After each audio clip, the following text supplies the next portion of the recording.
But soon after, she found out she was pregnant. She was terrified. She told John the news, expecting support, but instead, he turned cold. Pregnant? John repeated, frowning. This wasn't part of the plan, Mary. I'm not ready for this. You need to get rid of it. His words crushed her. Mary couldn't believe that the man she thought would rescue her from her old life now wanted nothing to do with her or the baby. John stopped answering her calls and disappeared from her life. Mary was heartbroken, left alone to deal with the consequences of their relationship. She returned to the village, hiding her pregnancy from her grandmother and friends out of shame.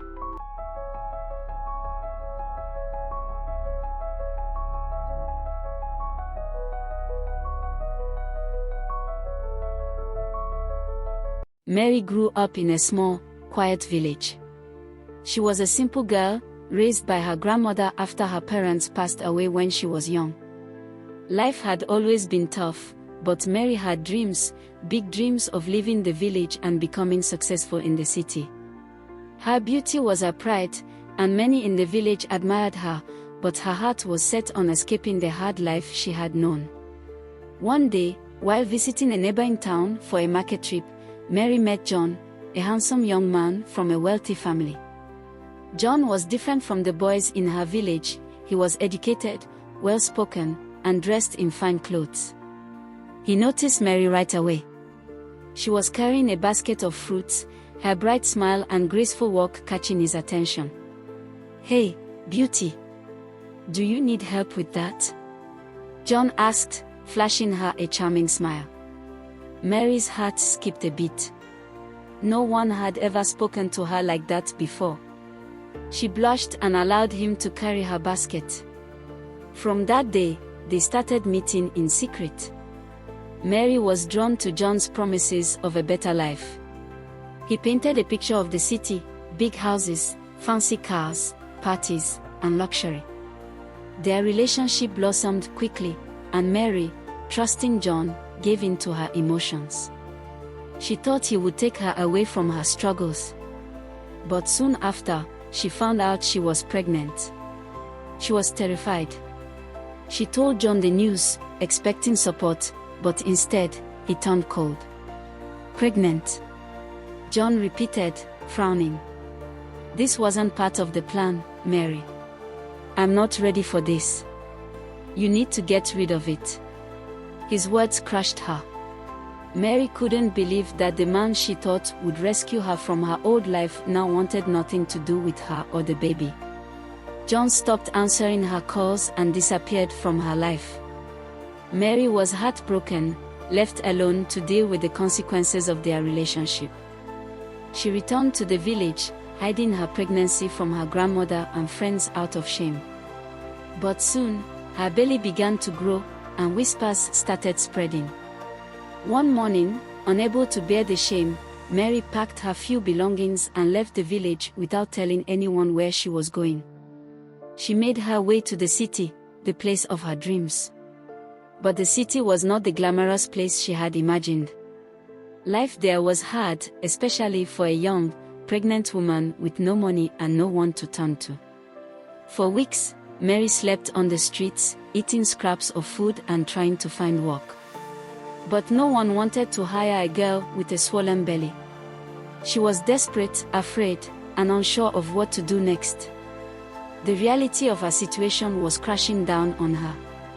One rainy evening, as Mary sat under the shelter of a bus stop, soaked and shivering, she caught the attention of Paul, a wealthy businessman passing by in his flashy car. Paul was in his mid-30s, with the kind of confidence that came from having everything he wanted. He stopped his car and rolled down the window. "Are you okay?" Paul asked, looking at Mary's pitiful state. Mary, too tired to care, nodded her head. "I have nowhere to go," she whispered, her voice weak. Paul stepped out of the car and handed her his jacket. "Come with me," he said. "You don't have to live like this. I can help you." Mary hesitated at first, but something in Paul's eyes made her trust him. She got into the car, and from that moment, her life began to change. Paul took Mary to his luxurious apartment in the city. For the first time in months, she slept in a warm bed. The next morning, he gave her new clothes, food, and money. He told her that he didn't care about her pregnancy and promised to take care of her and the baby. "All you have to do is trust me," Paul said, his smooth voice filling her with hope. "Stick with me, and I'll make sure you never have to worry about anything again." Mary was overwhelmed with gratitude. Paul was everything she had ever dreamed of: rich, generous, and willing to take care of her. She began to see him as her savior, someone who could give her the life she had always wanted. As months passed, Paul kept his promise. Mary moved into his mansion and began living a life of comfort. But as her due date approached, Paul started talking about how motherhood could ruin her freedom. He would take her shopping for expensive clothes and jewelry, saying things like, "With a baby, you won't have time to enjoy this."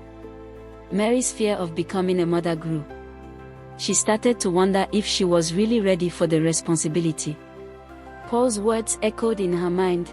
What if having children meant giving up the glamorous life she had always dreamed of? One night, Paul laid it out plainly. "You have a choice, Mary. You can live this life with me, or you can be stuck raising 3 babies on your own. Do you really want to be tied down?" Mary's heart raced. She knew what she wanted: freedom, wealth, the life Paul was offering. As the weeks went by, Mary's belly grew larger, and her fear of becoming a mother deepened. Paul continued to spoil her with expensive gifts and lavish dinners, constantly reminding her of the glamorous life they could have together. "With a baby, or 3, you won't have time for any of this," he would say as they shopped for designer clothes. "Do you really want to be tied down with diapers and sleepless nights? Think about the freedom you could have." Mary was torn. She had always dreamed of a life of luxury, and Paul was offering her just that. But in the back of her mind, she couldn't shake the thoughts of motherhood and the responsibility that came with it.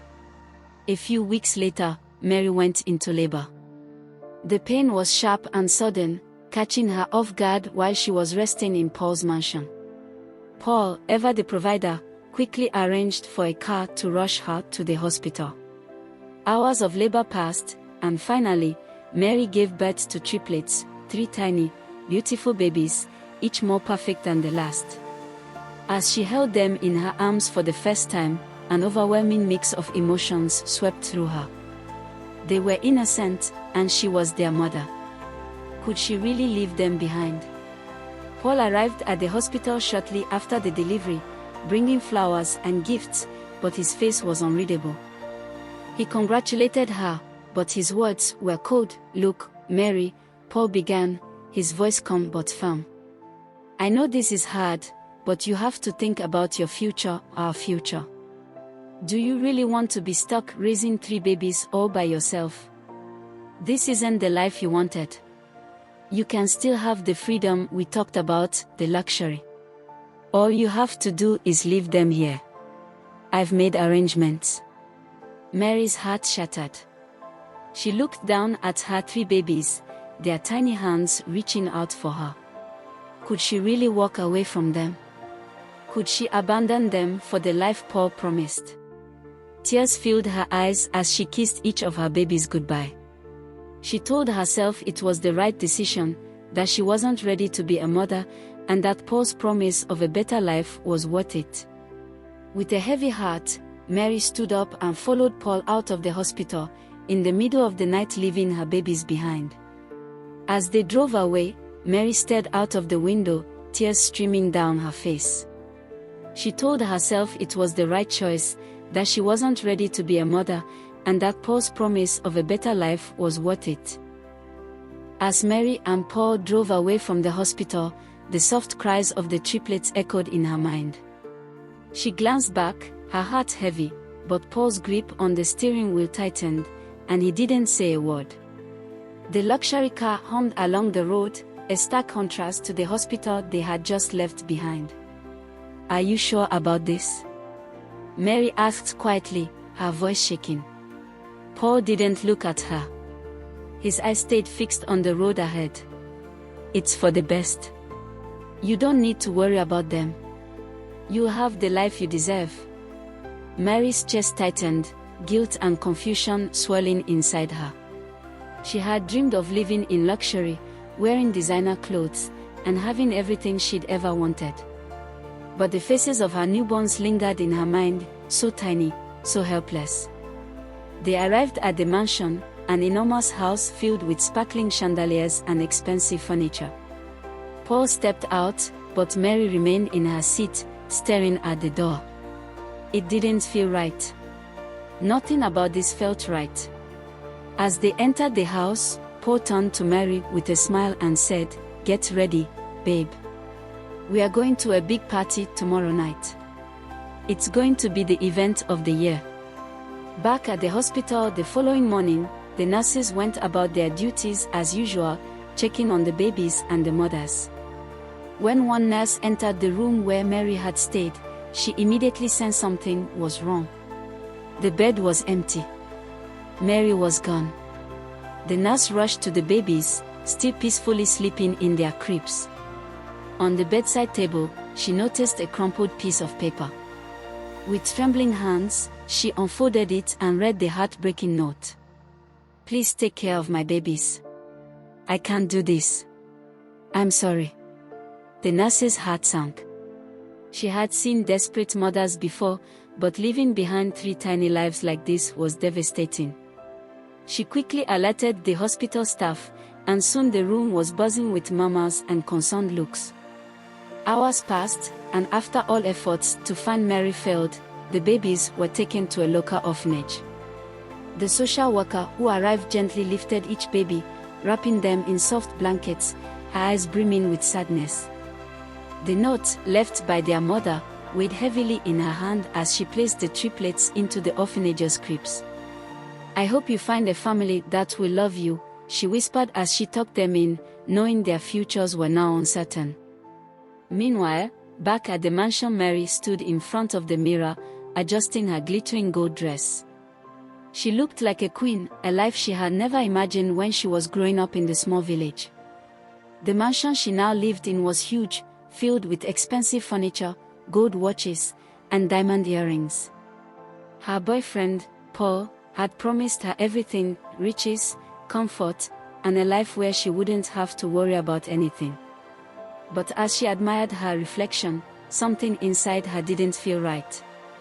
She should have been happy, ecstatic even, but her heart was heavy.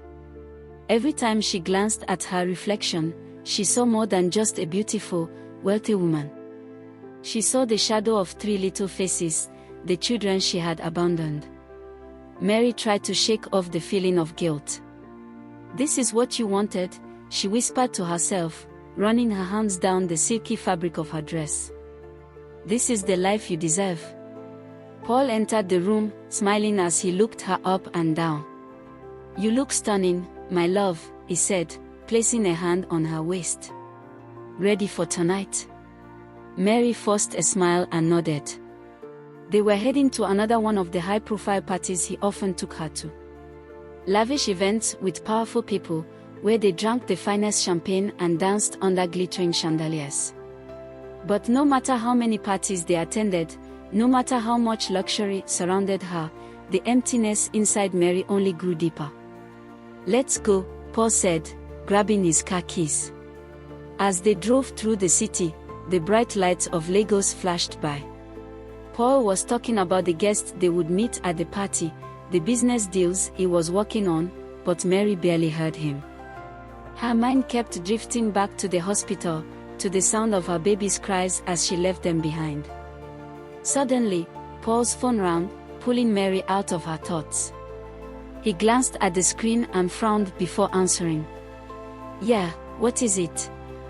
The conversation was brief, but as soon as he hung up, Mary noticed a change in him. His relaxed smile disappeared, replaced with a tense expression. "Who was that?" Mary asked, sensing something was wrong. Paul waved his hand dismissively. "Just business," he muttered. But the way his grip tightened on the steering wheel told her otherwise. They arrived at the party, a grand event in one of the wealthiest neighborhoods in Lagos. The music was loud, the laughter even louder. Everyone was dressed in their finest clothes, and waiters glided around with trays of champagne. Paul immediately mingled with his business associates, leaving Mary to wander through the crowd on her own. She smiled politely at people, her eyes scanning the room. But then, something caught her attention: two men standing near the entrance, dressed in plain suits, scanning the room like they were looking for someone. Mary's stomach dropped. She didn't know why, but something about them felt off. As she watched them, one of the men pulled out his phone and spoke into it. Moments later, the other man's eyes landed on Paul, and they both began walking towards him. Mary's heart raced. She hurried over to Paul, tugging at his arm. "Paul, those men. I think they're looking for you." Paul glanced over at them, and for the first time, Mary saw fear flash across his face. He grabbed her hand tightly. "We need to leave. Now." Without another word, he pulled her through the crowd, making their way to the back exit. Mary's mind raced as they hurried to the car. "What's going on, Paul?" she asked, her voice trembling. "Who are those men?" Paul didn't answer. He sped out of the driveway, his eyes darting between the road and the rearview mirror. "It's nothing you need to worry about," he finally said, but his voice was shaky. "I'll handle it." But deep down, Mary knew that something was very, very wrong. The glamorous life she had been living, the comfort and security that Paul had promised, it was all starting to crumble. She had always ignored the whispers about Paul's business dealings, but now those whispers were catching up with them. That night, as they returned to the mansion, Paul received another phone call. This time, he didn't hide his panic. He grabbed Mary by the shoulders, his eyes wild with fear. "Pack a bag. We need to leave town tonight." Mary's heart pounded. "Viv, where are we going? What's happening?" Paul didn't answer her questions. He was already throwing clothes into a suitcase. "Just trust me, Mary. We have to go now." As she hurried to pack her things, Mary's mind raced. What had Paul gotten involved in? She had always known he was wealthy, but she had never asked how he made his money. Now, she was beginning to realize that his wealth didn't come from legal business deals. An hour later, they were on the road, driving through the dark streets of Lagos. Paul was silent, his jaw clenched. Mary stared out of the window, her thoughts spinning. She had given up everything for this life, her babies, her morals, her peace. And now, it was all slipping away. Suddenly, out of nowhere, a black SUV appeared behind them, its headlights blinding in the rearview mirror. Mary's breath caught in her throat as the SUV sped up, tailing their car closely. "Paul, what's going on?" she whispered, her voice shaking. Before Paul could answer, the SUV rammed into the back of their car, sending them swerving off the road. Mary screamed as Paul struggled to control the car. The SUV hit them again, harder this time, and the car spun out of control, crashing into a ditch. The world went dark. When Mary opened her eyes, everything hurt. The car was upside down, glass shattered everywhere. She groaned, struggling to sit up. Beside her, Paul lay unconscious, blood dripping from his forehead. Panic surged through Mary as she realized what had happened. The men chasing them, they weren't going to stop until they had Paul. But why? What had Paul done to deserve this? With trembling hands, Mary crawled out of the wreckage, her body aching with pain. She didn't know where they were or how far they had driven, but she knew one thing: her life was in danger. As she stood in the cold night air, the sound of approaching footsteps sent a chill down her spine. She turned to see the men from the SUV, guns in hand, walking towards her. Mary's heart raced. She had to run. She had to escape. But there was nowhere to go. Paul had promised her a life of glamour and riches, but now, all that was left was fear and regret.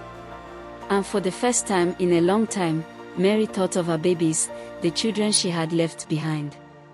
Would they ever know their mother? Would they ever understand why she abandoned them? As the men drew closer, Mary realized that the life she had traded her soul for was gone. All that remained was the harsh reality of her choices. And in that moment, she wished she could turn back time.